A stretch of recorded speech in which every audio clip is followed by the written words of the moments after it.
Kita awali dengan informasi pertama. Saudara, tim kepolisian Polres Langsa berhasil menangkap pelaku pembunuhan siswi Madrasah Sanawiyah Negeri dalam karung di sebuah rumah di Desa Tengoh, Kecamatan Langsa, Kota Langsa.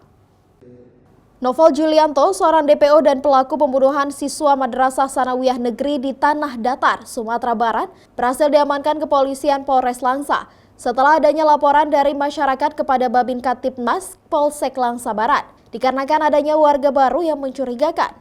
Peristiwa pembunuhan sadis siswa Madrasah Sanawiyah Negeri itu terjadi pada Rabu 19 Februari lalu.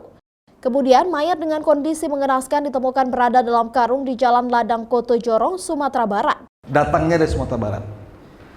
Kemudian dari hasil penyelidikan tersebut, akhirnya disimpulkan bahwa ini kemungkinan adalah DPO yang ada di Polres Datar yang terjadi melakukan pembunuhan siswi MSen, mayatnya dalam karung.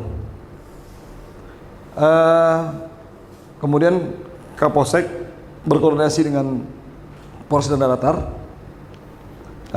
tentang kemudian foto orang dan lain-lain. Akhirnya disimpulkan oleh Polres Datar bahwa memang itu adalah DPO mereka dan sudah dikirim surat DPO-nya. Mana surat DPO-nya? Tolong dikirimkan surat DPO-nya. Kemudian dari DPO itu kami bergerak melakukan penangkapan terhadap pelaku ini. Kini tersangka telah diamankan di Polsek Langsa Barat. Kepolisian Polres Langsa pun telah berkoordinasi dengan Polres Tanah Datar, Sumatera Barat untuk penjemputan tersangka. Kepolisian pun mengapresiasi masyarakat yang terus memberikan informasi kepada kepolisian sehingga kasus tersebut terungkap.